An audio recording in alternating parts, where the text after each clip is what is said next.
I'll bob my head too. We did it. We did it. We did it. We did it. We're live. Okay, it says we're live. Okay. It's like a party. I love it.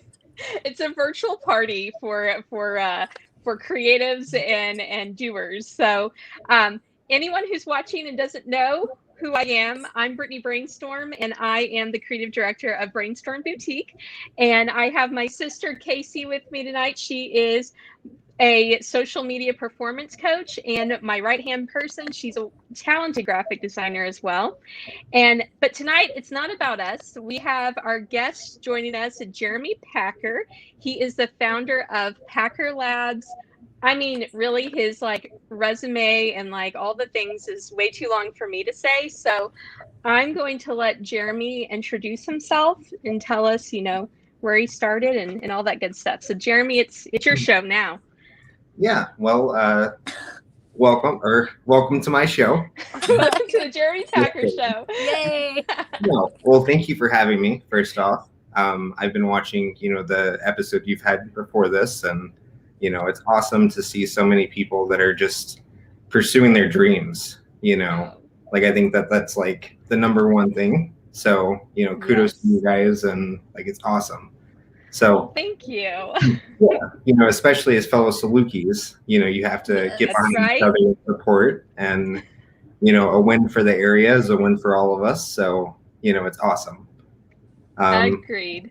Yeah. So with that being said, I'm from Southern Illinois. I went to school at Carbondale in graduated 2015, and went on to start a mobile app called Rapchat with a couple of friends that I met. The app went on to raise $1.75 million. Oh my gosh. I went out to California, lived the Silicon Valley startup life for a few months, and then just kind of kept going. And I ended up vesting out of that project. And I got way ahead of myself. So, it started with this idea that I had with a couple of friends. Sorry. I never get nervous, You're doing great. I'm like, it's just us. We're just hanging out. Great. So we'll have to take this down, redo it. No, you're good. You're good. Yeah. No, so it essentially started when I was in college. I started an app called Life at Southern. Oh, I remember that. I remember that. Yeah. Is that still going on?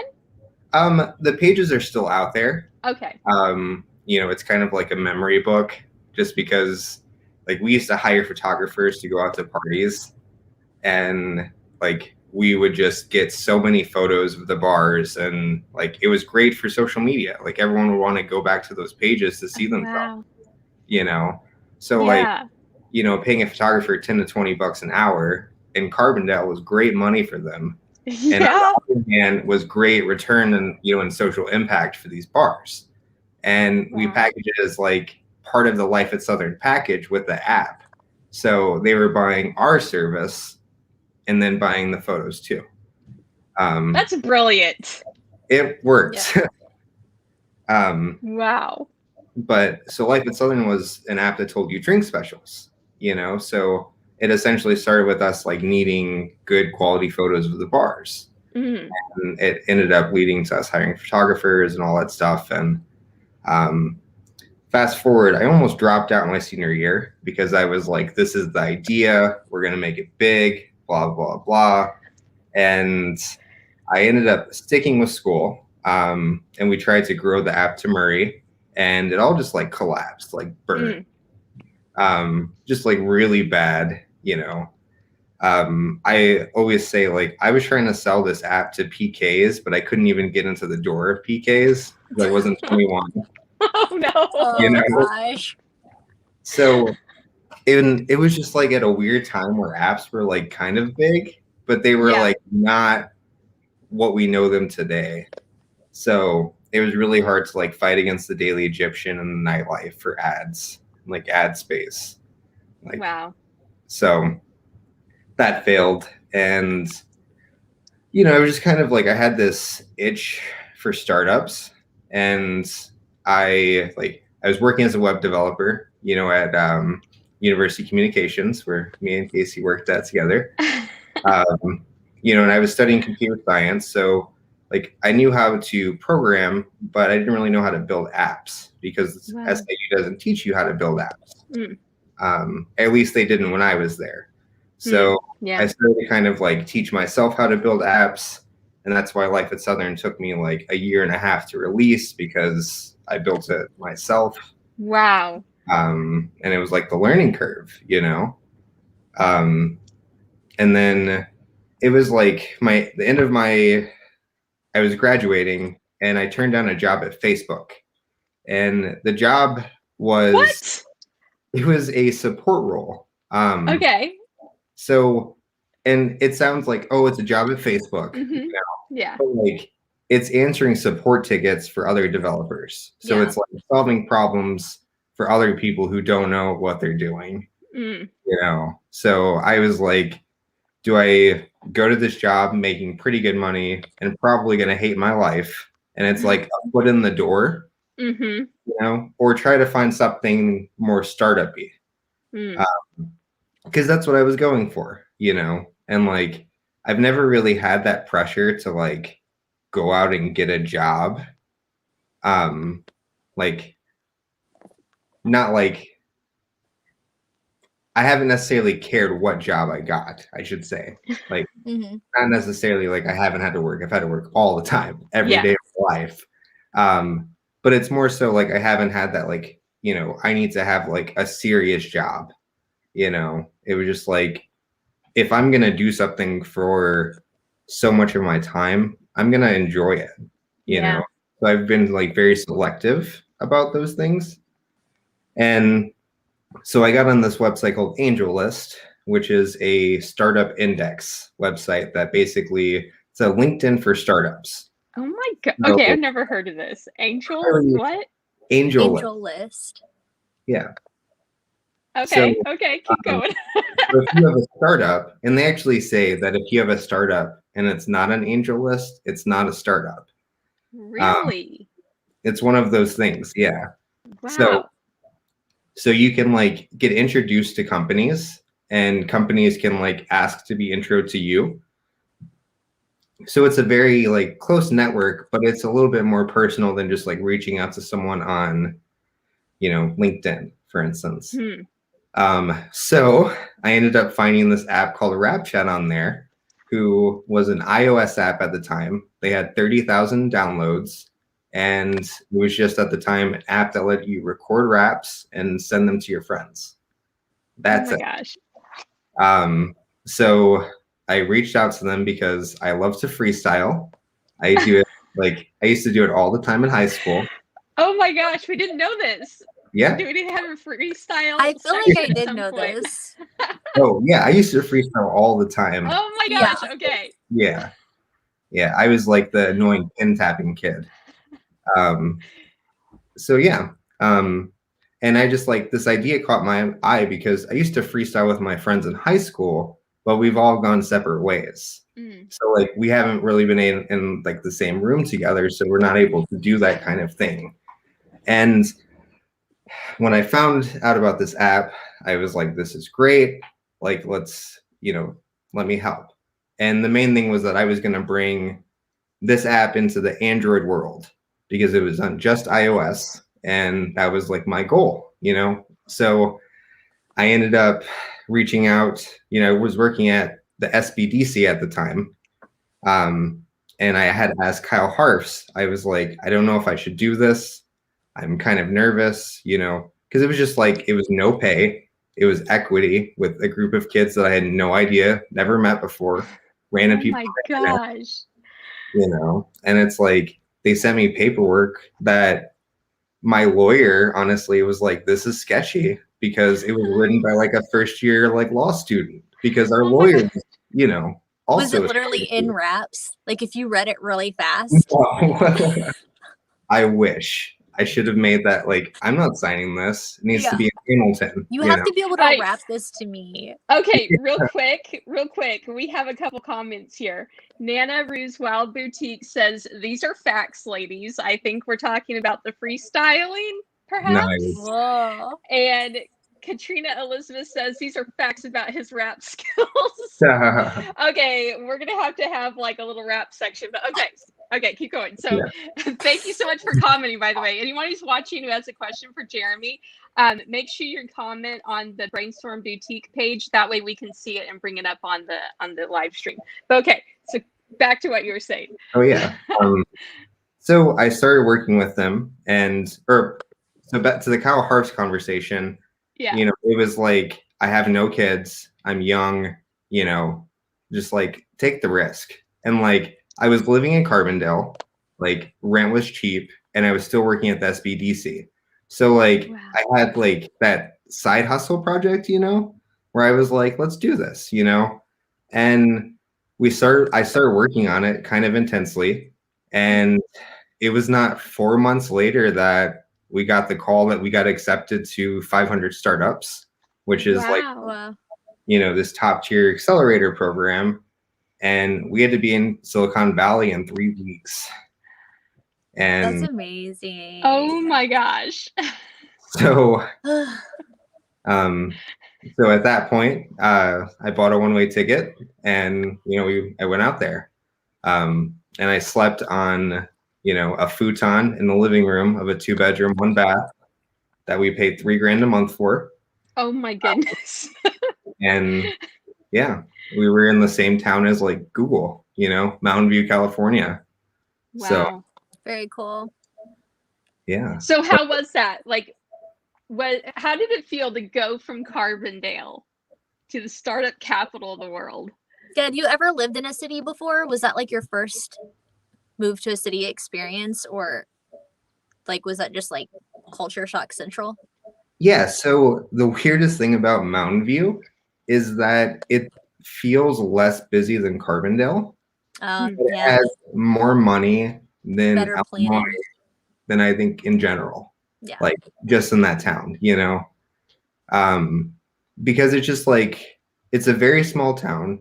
It's very rich, you know, and like I just think that a lot of people live away from it. So it's like, it's during the nighttime, it's really chill, you know, so it's not that busy. So it was like my first experience really living in a city like outside of like Southern Illinois. And I mean, of course, that was really nice, but like being from the Midwest and then moving to the West Coast, I think was pretty intense. A one-way ticket. Yeah. Okay, so did you take anything with you, or did you just like buy stuff when you got out there, or like what did that look like? A pack of clothes and my laptop. Oh my gosh.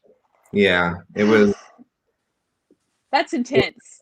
It was very intense. And looking back at it, I think like the time and where I was in my life, I think that like it was a defining point where I know if I would have turned that down, I don't think that I would be where I am right now. Wow.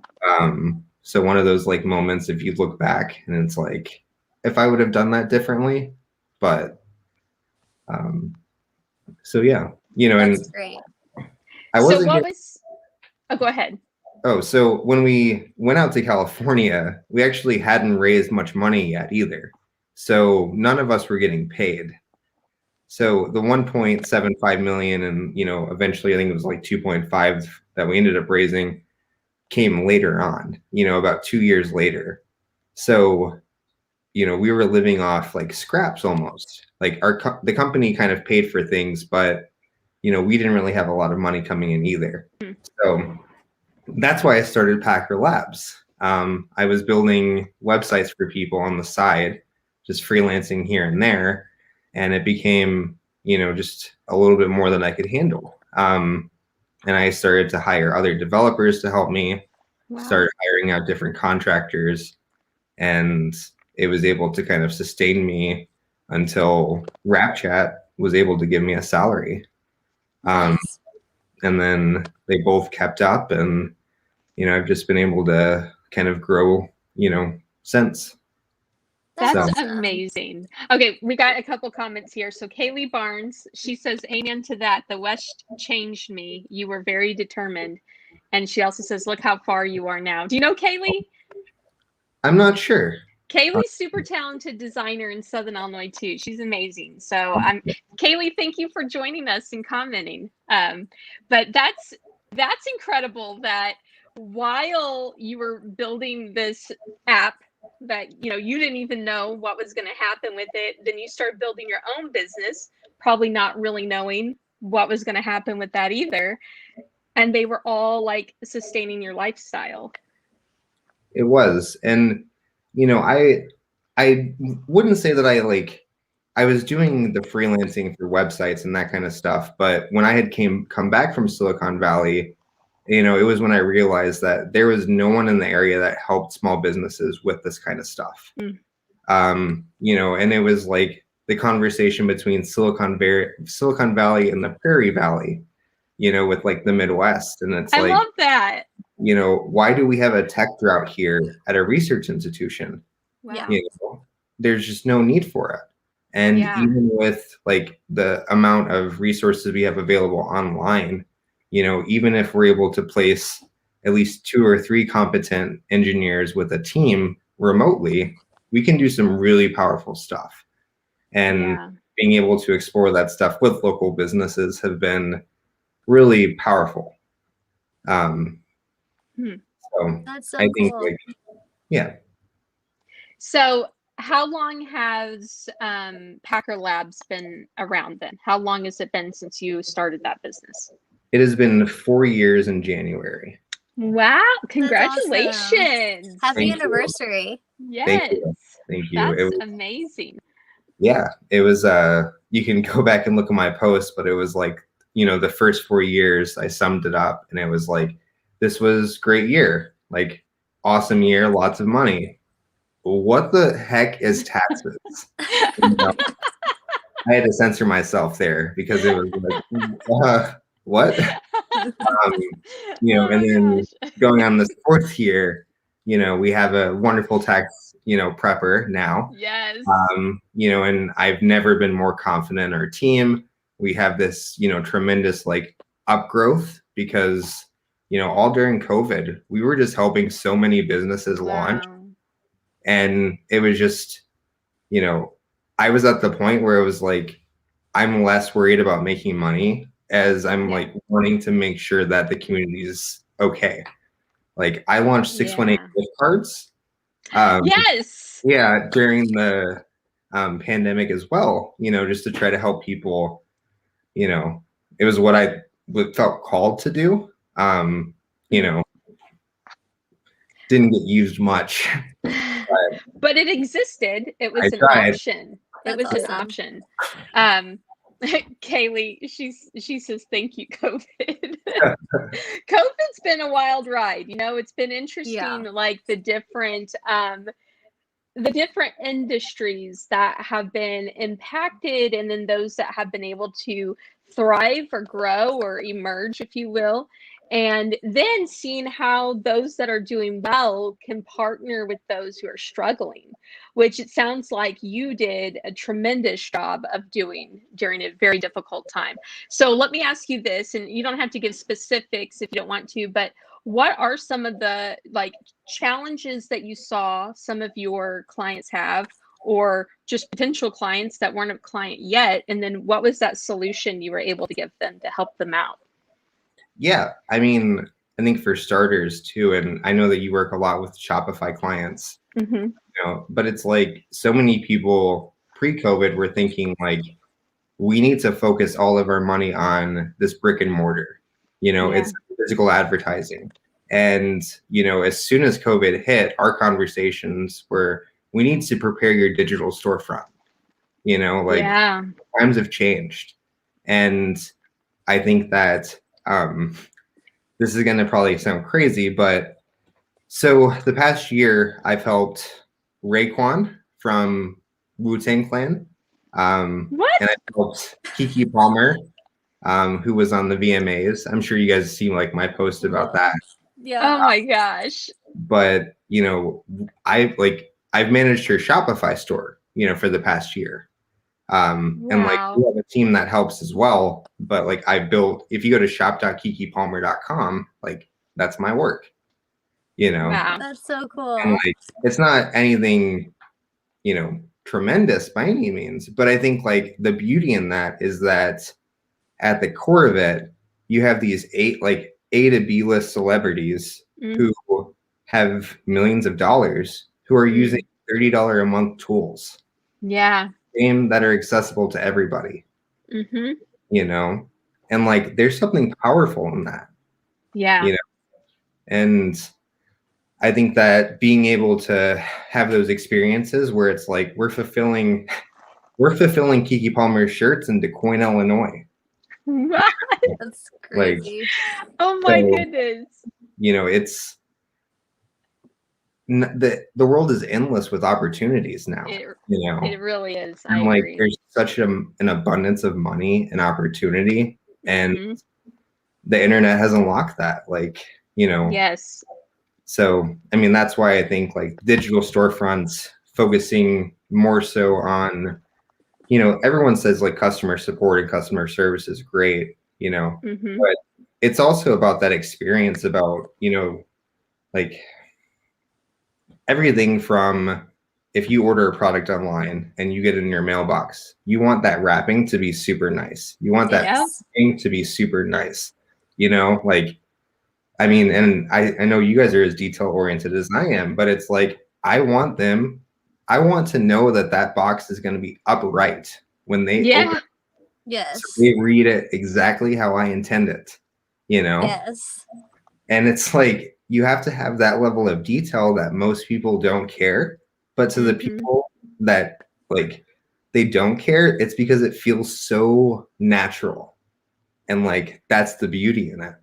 So I think that it's like those processes that small businesses really struggled with, because they're like, what do we do with COVID? How do we start selling online? I helped, Rise Above It Bakery start selling Crystal's famous dressing. Oh my goodness. Yeah. I love her dressing. Yeah. I haven't had it. I've heard a lot of people talk about it. It's the best. Well, you can still order it. So yes. Okay. Well, you need to order it. I do need to order it. You're right. You just have a dressing party. Oh gosh. The packaging thing, I think that it's like so wild to me how people really don't think about how their items are presented in a box. Yeah. Because it's like, even once you get them to the online space, they forget that you now have a physical product that I'm going to touch. Yeah. Right. You're holding it and I'm going to touch it. And it's going to like determine whether I buy from you again. Yeah. And a relatable story, I bought a pair of designer jeans and it came to me and it was a mess. And I wound up calling and getting 20% off. Yeah. Because I was like, honey, no. Yeah. Not even Gucci's getting away with this. Nope. It's like, if we pay for the bouge, I'm getting the bouge. Yes. I like opened up my box and I was like, what? Yeah. I'm supposed to wear these? Yeah. It's crazy how like just really nice tissue paper and then really nice branded sticker and the notes can go a long way. Brand your tape. Like Natalie was showing. Yes. Free. Brand your tape. Yes. Oh, where's her box? Give me some tape that's branded. Oh yeah. I want that so bad. Look at this. Look, she has this tape. Completely precious. Made by an artist. I'm like, I don't want to even open the box. Yeah. I just want to keep it packaged forever. But yeah, that's so. Do you like guide people through those? Oh, hey, we got another message. Amy Wigfall says, "Great to see you, Jeremy. Glad to know you're still going strong post-COVID and still here helping small businesses in Southern Illinois. We're lucky to have him here. Thank you, That's Amy. great." We have another person from YouTube saying, "Hello, everyone," and hello, thank you for joining us. So whenever you have small businesses that are, have an online store. Do you do that? Do you walk them through like these, the ideas they can do for their packaging and stuff like that? Like, what does that look like for you? Yeah. So the interesting thing about what we do is, we have a set amount, like a defined list of services, right? We mostly focus on app development, web development, and, we do consulting in general. But if I would address packaging if I saw the data that customer retention was low, like those are the types of things that I would be interested in at that point. But I don't necessarily, advertising those types of things, most people don't even realize they need them, unfortunately. And that's what we ran into as well. It's, we can tell people that we build e-commerce websites, and most people are like, what's e-commerce? Like, what's a WordPress? Oh gosh. So yeah. But they're also precious though, like if you are on the internet and you don't know what e-commerce means, you're such a precious little angel, and let us guide you through. It's okay. Yeah. You can come out of the, like, I don't know the internet very well closet. It is okay. You are welcome here. You're welcome. That's right. There's no, and honestly, there's no stupid question. I mean, there's like most of us didn't know what some of this stuff was until we were digging into it.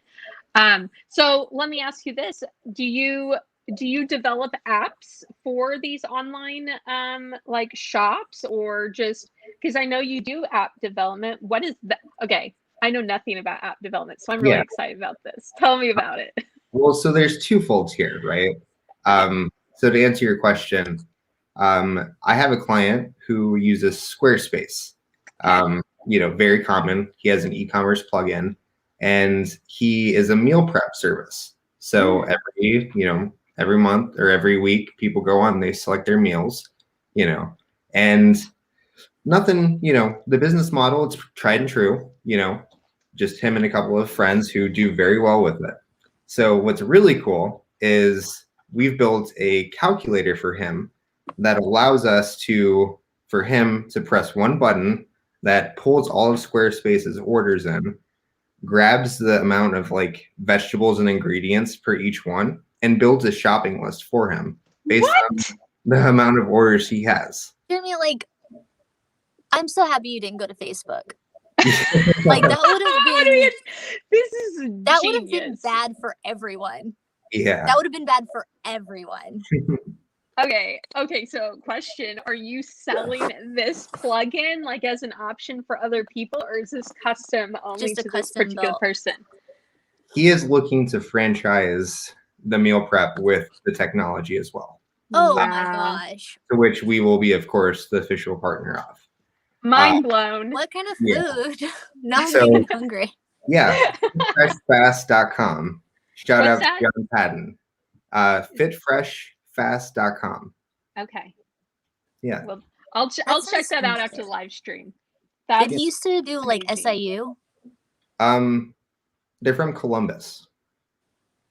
I feel like there was a male guy at SIU. We have a question here. Oh, two questions. This one's from YouTube asking, what's the average cost for building an e-com website? I know that's going to probably be different based on what that person's needs are. But if you... we've built websites for as low as like $500 for some people, which is really cheap. And we usually take a loss on those types of websites. And then on the upper hand, you have the Kiki Palmers of the world who you could probably charge 25, 50 grand for. Wow. I did not make that, but you could, You could probably charge that.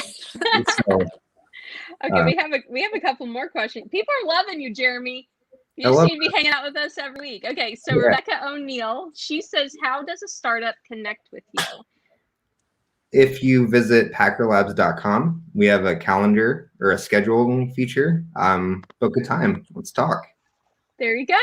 Yeah. Packerlabs.com, right? That's what Packerlabs.com. Okay, I think I have that linked in the description of this post, so they can feel free to scroll up and click on that. Katrina Elizabeth says Jeremy Packer creates $1 million ideas in his sleep. I believe it. I believe it. I believe it. And then we have another question saying, Jeremy, can you name a few clients you have done in the past? Yeah. Ooh, on the spot. On the spot.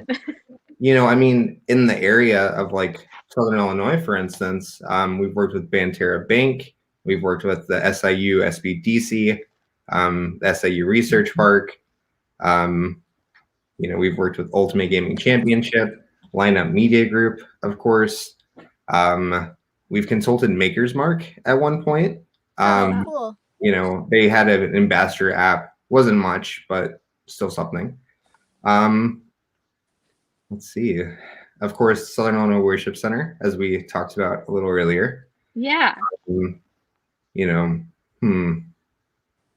Campus Fridges is another one. You know, they supply the area with, you know, campus fridge rentals. Oh, I didn't know that. Yeah. Yeah. That's a great really business. Cool. Yeah. Wow. That's a great idea. With them, so. Wow. That's cool. Awesome. You have, and I'm sure there's so much more that you haven't even said just now. So, I know you said you're working on revamping your website, so I can't wait to see it all updated with anything that's not, you know, current right now out there. I had another question for you, but I must have forgotten it whenever I was listening to all the people you were working with. I think the one of the things that kind of sucks about the work that we do too is we work at the prototyping phase a lot. So we work under NDAs, you know, so a lot of the core work that we do, you know, like some big names. Let's talk about it. We can't really talk about. No. Yeah. Like we can't show it off. And it's like, we can tell you a little bit about it, but, you know, we can't put that like logo on our website. So those things kind of suck, but you know, it's a great experience, and you know. And then you learn so much to be able to help the little guys and the people in your community. Mitchell Abel says, Jeremy is a great guy. He had amazing ideas back in the office in high school. Oh.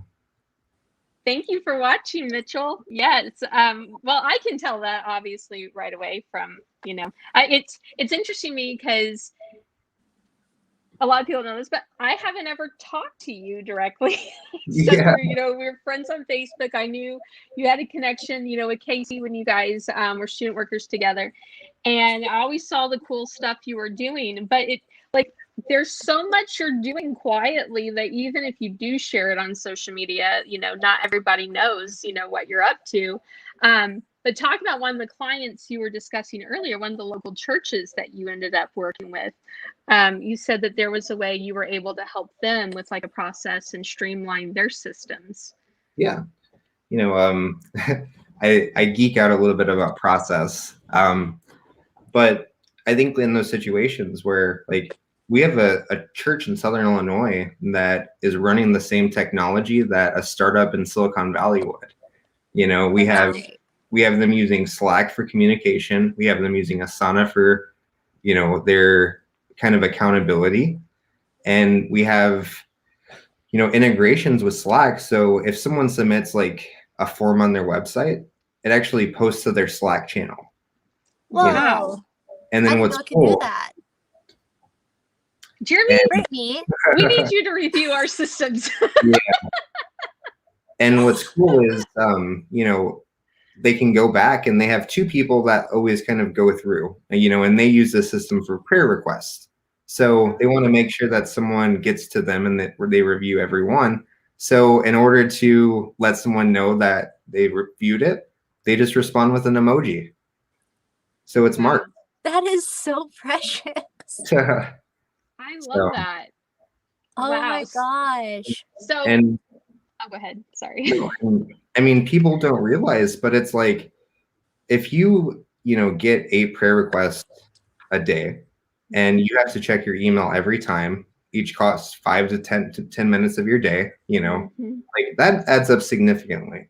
But if your communication is isolated, you have all of your notifications from your tools going to one place, you know, and I mean, it is endless with what you can really do, you know. Wow. So you're publishing a book. Yeah. He's going to consult with us first. We're ready for it. Yeah. Before he gets too fancy, well, he's already fancy. Before he gets too fancier with that, that's okay. That is huge, because, and I mean, hey, I'm guilty about too. That's something that I'm really consciously working on right now, is my processes for my business. But I think about how many small businesses there are that are not efficient in that entire process. So wait, do you do that? Like, do you do like business process consulting as well? Like, what don't you do, first of all, and what do you do? Yeah, no. So the thing is, you know, with what we found with like the technology side of consulting, is that people don't realize, they don't identify their processes enough. They're so deep in the weeds that they just assume that that's the best way. Yeah. And it's really crazy the amount of things that you can actually automate nowadays. Yeah. You know, I mean, so for example, the Ultimate Gaming Championship, which is a company that I work for, you know, it's a video gaming, you know, league essentially. So, you know, with video games, you have these screenshots, right? Where at the end of the game, you can tell team A won, team B won. So we usually have someone who would have to review that and kind of see, did this person win? Did that person win? You know? So what if I told you that we used machine learning and optical character recognition to identify what those values were at the given points in the screenshot, extracted the value from it, compared them, and then marked the winner? What does this even mean? Yeah. So the idea is that we've used like machine learning to automate this process of, you know, who won this video game. And so that's a patent that Matt Jackson and I have for the automation of esports integrity. Wow. Yeah. That's amazing. So, congrats on that. Thank you. Wow, that's crazy. Yeah, I apologize too, because it's not really easy to bring up in conversation. No, you should just casually like just drop that in every conversation. But I just want to emphasize, you know, you can really automate so much nowadays. Yeah. You know, and like I think, I mean, with video games, with your business solutions, like, you know, then goes on and on. So if someone is like, man, I'd like to learn how to do stuff like this, is this something that you've learned like in school, like you learned foundations to launch in that, or is this just stuff that you've just done the work and like researched, or like how do you even come up with this stuff? You know, I've just tried to launch so many businesses the past couple of years, and like I mean, I've failed a few times, and you know, I've just learned so much, and like you have to wear a lot of different hats. And I'm a big, like, I really believe in MVPs, you know, where it's like, let's hack together what we can try to sell. You know, and I think with that, you have to be scrappy, and it's like, it's not going to be perfect. And, you know, with UGC, like we've had to automate things because we have a very small team, and we wouldn't be able to do the things that we do right now if we didn't have little robots helping us, you know? So, I think I just have kind of a natural knack for like identifying, like I love systems. I really do. And I think just like identifying process is really, you know, making those better. Like Lean Six Sigma type stuff, I love, where it's like process and efficiency, but, you know, a little nerdy. Is this stuff that you picked up at like Rapchat, or is this just stuff like you created your business, you're like, man, things could be going a lot better, you know, and doing that research to figure that out? Yeah, I mean, I think it was never like, I don't think that I learned this from somewhat like one source by any means, but I think that it's more so, you know, and I'm sure you've learned a lot just from like, I need this for my business, you know, like, wow, doing this thing for my business every week really sucks, you know, or like, this is the least part of my job. You know, like taxes suck, you know, or just like, you know, those types of things. And like, that's why, you know, I think my business is in a different position because, you know, we have the options where we have this toolbox of the internet and all of these different software tools to help people, but we can also build a tool specifically catered towards their business. Wow. That's crazy. And that's where, you know, people are able to scale. And that's like, that's where the money's at, you know? Yeah. That's so true. That's Casey, she's got me on Notions. I think that's the project management. Yeah. That's the project management tool we're using there. And I'll admit, like for me, I'm an artsy girl. I just want to create logos and deal with the branding and all that stuff. And at this point, I'm like, Casey, I don't even care about knowing how to use it. I'll just tell you what I want you to do. Which, Jeremy, you'd be proud of me. Have you ever used Notion before? I have. So I am like literally making a linked database, filtering it through, like, oh, if the name contains this, but it's not like this. Just saying. That's awesome.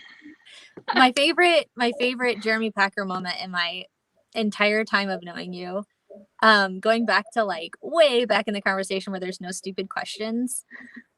There was a time whenever I was like in my little cubicle and you were in your cubicle and we were so close in proximity and you were like, oh, I'm going to do this thing with like Bitcoin.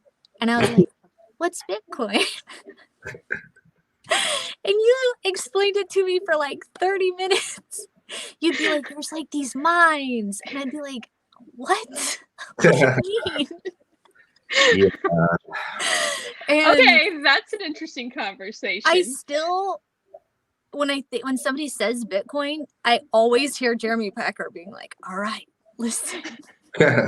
It's the future. Let me tell you. Which, like, it's crazy because, like, cryptocurrencies are wild. Very wild. And, like, that one piece of artwork that sold for, like, $75 million and, like, the crypto punks and stuff. Like, that stuff's insane. It is. But all my geeking out knowledge about it was all derived from that one conversation. I love that so much. A crypto what? Why can't I just use my credit card? Okay, wait. So did you invest in Bitcoin? I mean, you don't have to tell me. I guess it's not my business. But now I want Jeremy, to know. how much money do you have? What's your social security number? What is your number, Mr. Packer? Yeah. Also, oh my gosh. I firmly believe, like, right now, if you don't have Bitcoin, go buy Bitcoin. Even if it's at 52 grand, 55 grand, it's not going to matter. That's not financial advice, but Kayla is typing right now. So I would just say, you know, if you buy Bitcoin with your business, it may or may not be tax deductible. I would check with Kayla because it's probably not tax deductible. So yeah. What do you think about like not tax deductible? Don't buy Bitcoin with your business money. No.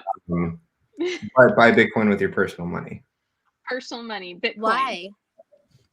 I think honestly, you know, so there's only ever going to be 21 million Bitcoin, and chances are, like, there is probably 5 to 6 million Bitcoin already lost forever.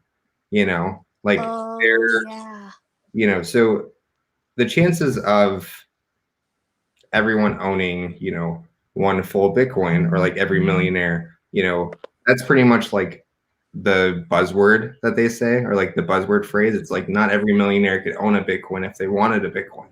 Wow.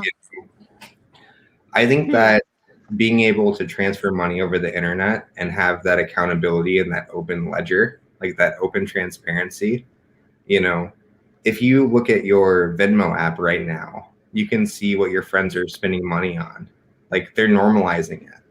Like the open transaction, being able to see what people are spending, what people have obtained, what people own, whether it's NFT assets like crypto kitties or crypto punks, or if a wallet has 1,000 Bitcoin in it. People want to know. And like, because of the ledger, it's open to everyone.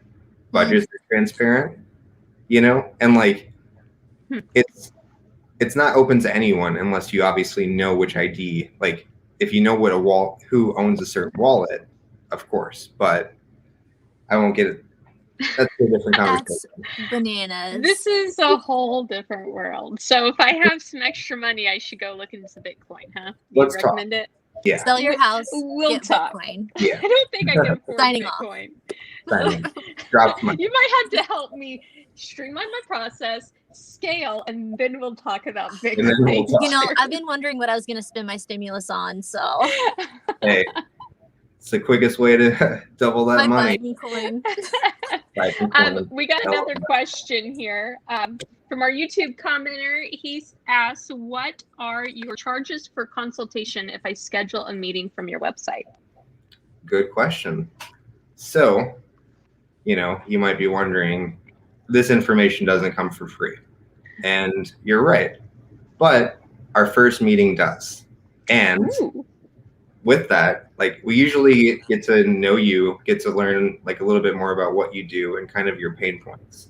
You know, we try to make action plans for people with our services based on that. You know, and sometimes it involves us helping people onboard tools, onboard teams, you know, temporary help. So first meeting's free. And then, you know, there's always that consultation where, you know, you leave with an idea of what it's going to cost. So, which I think a lot of people really appreciate just because it's upfront and, you know, transparent. Like, that's, you know, and I think it just makes life easier and business easier when you get to have those conversations up front to build that trust factor with someone before you take their money, because money's personal, you know, whether it's in Bitcoin or dollar bills, like it's personal, you know, and people want to make sure that they know they can trust the person they're handing that over to. So I think that's wonderful. But because we've mentioned her name a couple of times, I'm going to have to do a huge shout out to Kayla Bradar, the Shawnee Financial Services. I remember I saw you posting asking about someone who knew stuff about taxes. I'm like, Kayla, like immediately I was like, Kayla, she'll solve all your problems. Do you feel like you had a good interaction with Kayla? Was I wrong? No. I mean, honestly, I can say my taxes are done at this moment. You know? Oh my gosh, she's so sweet. Like you honestly can't really do better than that service. No. I honestly super grateful for that connection. You know, actually, I got an email from her after my house got robbed, you know, and she sent me an email with just some information, things to remember, for my business. And wow. You know, for me, that was awesome. And she didn't have to do that, you know? No. So it's that kind of touch where it's okay, A, you know your stuff, but B, you actually care. So, you know, I love that. That is so true. I'll have to share Kayla's story. So at the end of the year, it was a couple days before the end of the year, she got me all hooked up for QuickBooks, and I'm like, Kayla's allowed to see everything. I just want her to see it all, take care of it all for me. And she calls me and she's like, Brittany, I need you to spend X amount of dollars. And I was like, I don't like to spend money if I don't have to. I'm learning through her, you know, that there's good spending when you're a business owner. And I was like, oh, Kayla, I don't know if I really want to do that. And she I hear her tapping away in the back, you know, and she's like, okay, let me do some calculations here. And she's like, okay, you may not be comfortable with that amount, but how about we do this amount? Is there anything you've been needing for your business? And I was like, yes. And so I ended up, you know, investing in some equipment that I needed for my business. But I would have not have done that if she hadn't called me right before the end of the year. And then that money was going anyway. And it was, you know, Yeah. and you know, I'm an American. I'm proud to be here, and to me, it's my duty to pay my taxes and all that. But if I can also invest back into my business, which makes me even better able to serve people and your community directly. Yeah. Then, you know, it's an American duty there too. Yeah. Well, Jeremy, do you have any advice you'd want to give small businesses? I know a lot of my audience is in Southern Illinois, but I'm, you know, reaching more and more people beyond there. Especially like, you know, they've had hard times. A lot of businesses have had hard times during COVID, and hopefully we're getting beyond that. But are there any like lessons you've helped other small businesses navigate that you just want people who may not be aware of them to be thinking about? You know, I think right now, like as we're building community, you know, like through COVID, I think it's like the importance of knowing who your customers are and like building that repertoire, you know, like yeah, we talk about like the custom packaging, you know, but it's like if you're in a small town, you know, if you got a letter that's like, hey Casey, thanks for your purchase, you know, like it's one thing if it's printed, if it's handwritten, like that melts your heart, you know. And it's like, I think that, you know, giving that extra touch for people that support you in this time, you know, because like they didn't have to spend that money with you, you know, like you're fighting against Amazon and you're fighting against so many different other businesses where it's like, if aside from product, how can we be better, you know? And I think like I've been telling people, you know, you need to make sure that you have phone numbers of people, that you have email addresses of people, that they're used to seeing your weekly specials, you know, mailing lists. You know, we all hate emails, but all of the big corporations do it. Why don't we? Yeah. You know, and it's like that, it drives sales. It converts people. They do it for a reason. You know, I often buy things based off an email. Often. Yeah. I'm not even kidding. And I know what they're doing because I make them. Yeah. But you know, you put an emoji in that subject line, I'm gonna click on it. Yep. My eyes just go, whoop, gotta click on that, and then I'm like, I love it, gotta buy it. Like literally a lot. I mean, have you ever noticed like, you know, why the Domino's ads in your feed are the same pizza that you guys order? You know? Yeah. It's like, like my pizza doesn't look like your pizza. That's for sure. That's interesting. You know? But like, okay. Yeah. That's a whole nother question. Is that a developed thing? Because like on Facebook ads, I don't see an option to target for pepperoni pizza lovers. But they know what you bought. Based on my email, I guess. So when you... What do you know, Jeremy? Well, I know that you can buy very large amounts of data. If you've ever seen the documentary about Cambridge Analytica, highly recommend, you know, about how they basically like won the election. You know, I'm not going to get into that, but they basically used, you know, Facebook data, you know, through connections to influence people's votes. So creating over 100 different Facebook groups, creating over 1,000 different bad actors who would then share malicious ads and propaganda in these groups. And so these groups also have Billy and Bob from down the street who can distinguish between a bot and a real person. So every day when they're on Facebook and they're in these groups and they're reading these things that are propagated by someone that is not in the area, they're being controlled. Wow. And with Facebook and with that data, you can pinpoint, you know, it can be used for like, that's why political ads are so intense now, where you have to really fine tune things.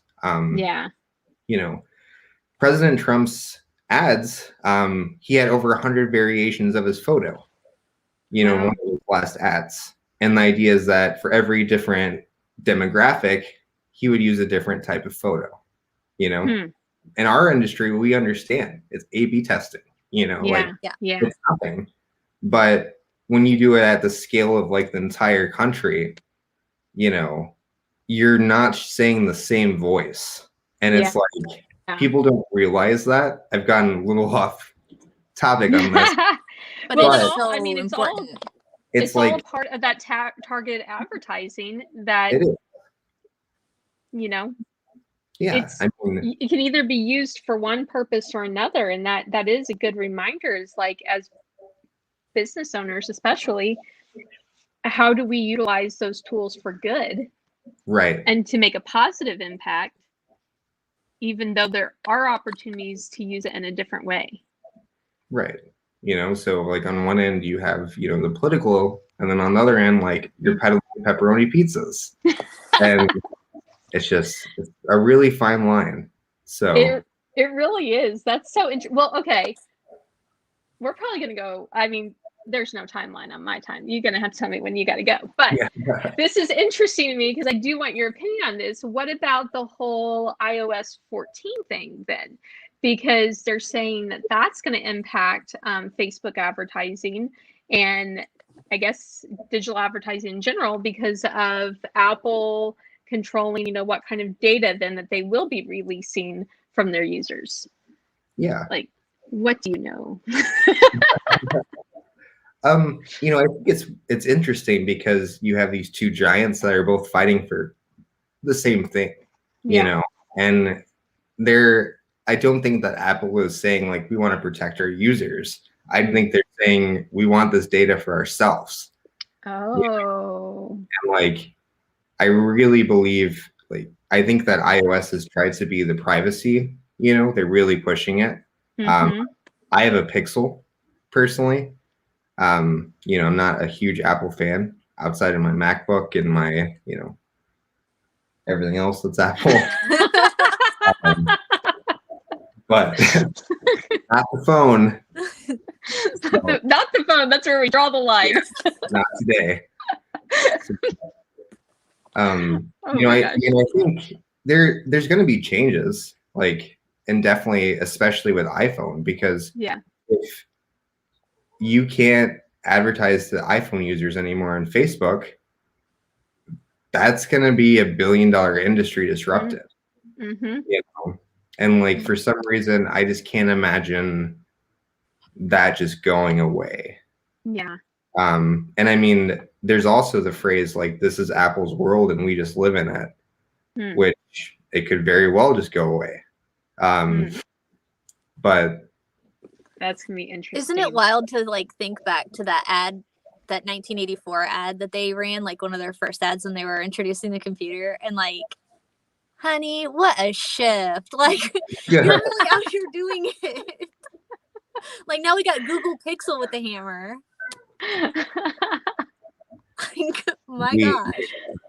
That's so interesting, though. I'm always interested in what other tech people are using, because I feel like when I was using, I don't know, when I was using like Android of some sort, everybody was on Apple.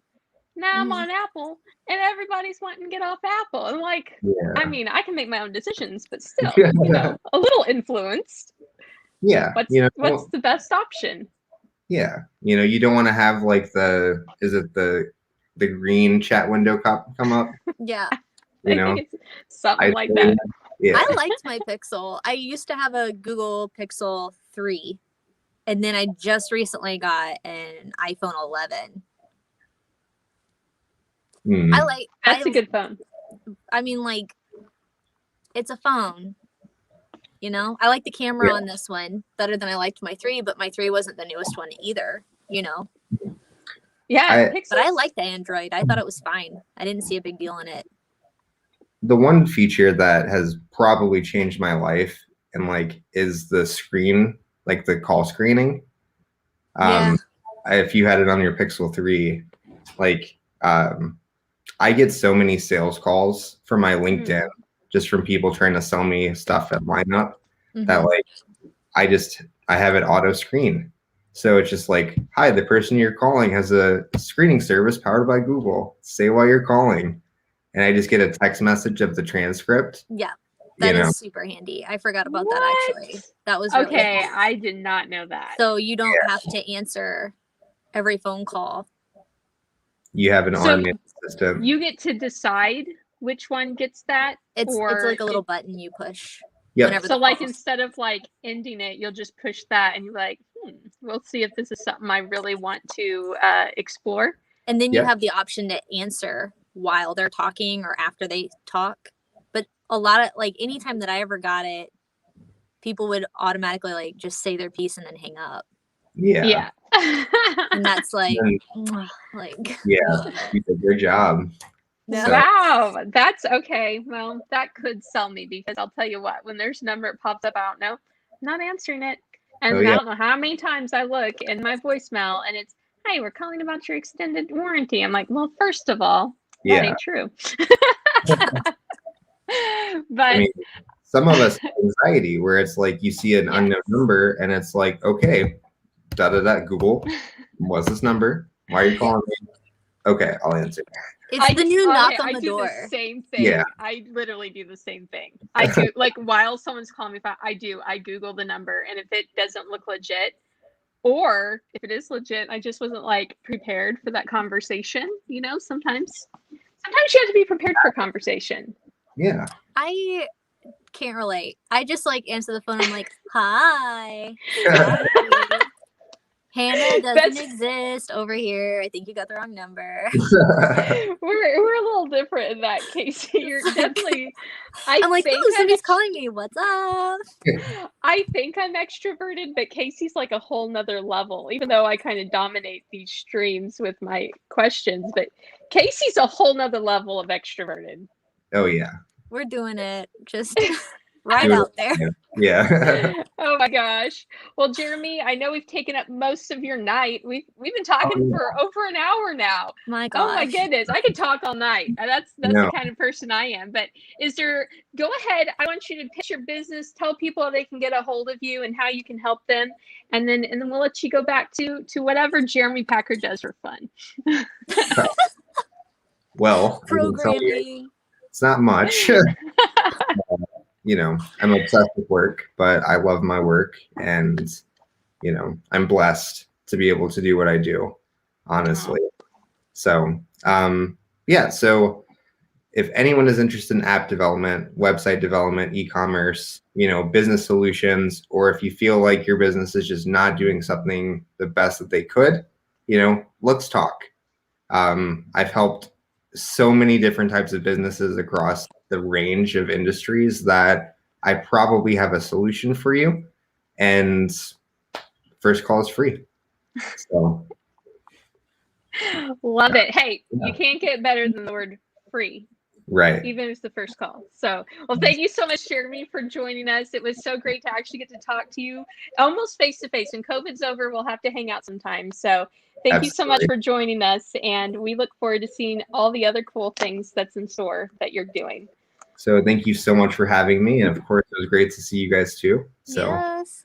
Have a wonderful All right. Bye. I'm gonna bye.